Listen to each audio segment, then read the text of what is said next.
Hey, long time no see. Anyway, I just saw Marvel's new movie, The Eternals, and I hate to say it, but I didn't like it much at all.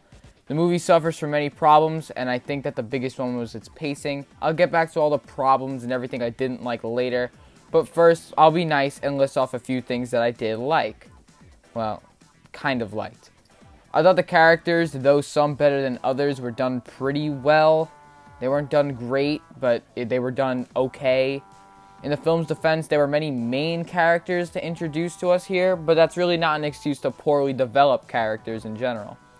While I didn't enjoy most of this movie, I'll admit the movie picked up about an hour and a half in. And no, that's not a good thing, but for a movie with a 2 hour and 37 minute runtime, the end being at least watchable is a good thing. The twist villain did surprise me, and from that point on, I was finally interested in the story, and I was questioning how would this play out. And yes, as everyone else mentioned in their reviews, this movie does look really good. The CGI in this movie is done extremely well, and the Eternals in their costumes doesn't look goofy or fake, and I have to give the visual team credit where credit is due. So yeah, that's really all I got for things I like. So now let's talk about everything I disliked. Okay, so the movie starts off with a lazy, purely expositional crawl about the Eternals. It honestly felt insulting, but I accepted it because this movie does have a lot to explain, set up. But then there's a scene a little later into the film where the main Eternals, Cersei, literally re-explains all of the exposition from the crawl to Jon Snow. So the movie began and I was already annoyed, but what annoys me even more is the pacing in this movie. The first hour and a half of this movie is the following. Eternal gets introduced, unnecessarily long flashback. That's it. It honestly felt like the longest hour and 30 minutes of my life, and I almost fell asleep. Introducing characters was so rushed, and they all reacted to the bad news the same exact way. I really don't have much to say about the first half of the movie, except it was boring, awfully paced, and none of the characters really were distinct. So now I'm going to go and get into spoilers, so spoiler warning from here on out, and the second half of the movie, which I did decently enjoy, but still had my fair share of issues with. Starting with Ikaris being the twist villain, it was a concept that I thought would be really interesting, but the reveal genuinely surprised me, and I wasn't expecting it at all. From that point on, the dynamic between all the Eternals actually felt real, and reflects the classic Marvel character banter.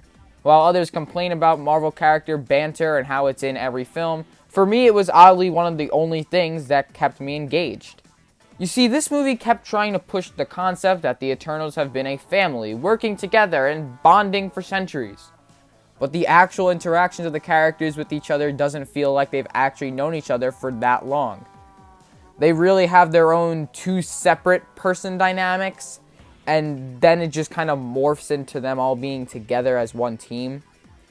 I can't really finish my thoughts on the characters without finishing my thoughts on the story, so I'll quickly sum up the finale and just mention what I didn't like or liked or whatever about it.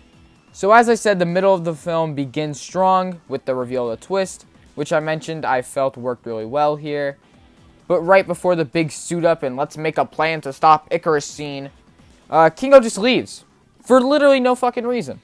It didn't benefit the story nor hurt it to have one of our main characters that have been developed to just totally be absent from the final battle. That really just peeved me, and the way Kingo just left because of one line Ikaris said earlier just felt like the weirdest plot device in the world.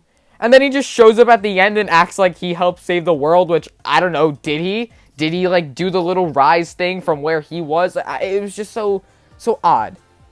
But fast forward a bit, and Cersei connects with her inner powers, and they all do that thing and save the world together. And it could have been that simple, but Ikaris decides to kill himself because I guess he was sad? I don't know, but there was also a nameless other villain who just was like a very powerful deviant, and he would like collect powers from the dead Eternals. He dies like a little bitch, and I didn't need it in the movie. Like, he just didn't need to be there at all. So yeah, the plot was convoluted and constantly decided to set up things that just wouldn't be resolved. But before I end this review, I have to talk about the lackluster characters. So the main Eternal, Cersei, was extremely boring and lacked any sort of personality. She didn't really speak much either, especially in like the big like we're all together scenes. She kind of just sat in a corner and they kept pointing it out that she was doing nothing. Her arc in the film seemed very undeserved, and Ajax picking her isn't really necessary. She could have picked any of them, and it wouldn't have made a difference. Cersei also does this weird thing where she turns water into a tree, and it looked cool, and I was like, alright, that's cool, she's doing something. I mean, it kept getting mentioned throughout the film and how she did it, and she doesn't know how she did it, but it's never built upon further in the story. Drug or Druig or Drig, whatever drug, was really annoying. I honestly could not stand him. Whenever he was on screen, I really just wanted to leave. Alright, I'm a little bit exaggerating there, but you know, he was just obnoxious. Sprite, Macquarie, Fastos, Kingo, I don't really know how to pronounce them. They were just average. They played their roles fine and were enjoyable. They didn't really stand out to me as anything special, except for maybe a couple funny one-liners from Kingo and his valet man, which was pretty funny. I kind of liked how he kept having extra cameras. It was a little running gag in the film, and I enjoyed it. Ikaris and Ajax had the potential to be a lot better, but they offered twists and shaped the story and definitely strengthened the third act. That made the movie decently enjoyable. By far, my favorite of all the Eternals had to be Gilgamesh and Thena, which honestly was surprising for me, kind of because I usually don't like this kind of dynamic, but what made them interesting was their dynamic and how they connected with each other. Gilgamesh was a charismatic and caring guy, and when he died, I was honestly getting a little emotional, and I was, well, not emotional, but I was like, damn, well, I kind of like that guy.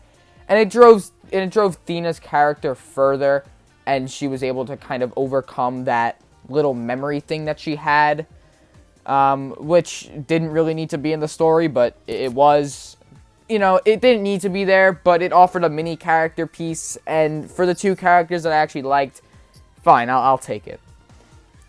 So that's about it with specifics. The more I think about the movie, the more I just can't remember, and because I'm also finishing the script kind of the day after I watched it, I'm really blanking out here. So I'm just going to give my general thesis now. You know, the movie doesn't really feel like a Marvel movie, which is fine. You know, I'm all for Marvel movies doing something new. Hell, I'm extremely excited for Doctor Strange 2. It's supposed to be implementing horror elements, and that's going to be sick. But yeah, I feel the hype for this movie was also overshadowed by Spider-Man No Way Home. With the trailer and all the leaks and fake rumors, you know, it's the only Marvel thing that we're talking about right now is this movie. I just think Eternals is extremely forgettable, released at a bad time, and just one of the weaker installments of the franchise. And I'd argue it's probably the worst installment to Phase 4, just a little worse than Black Widow. This movie was a mess, and the end credits scene already teased a second installment, which I have no desire to see or care for. If and when these characters return to the MCU, I hope the writers actually try to give them more than one personality trait and make them decent enough and different enough to carry a second film. So all in all, I'll give Eternals a 4 out of 10, 3 out of 10, 4 out of 10 would be nice, 4 out of 10. It was a real stinker with honestly nothing to enjoy except for its stunning visuals.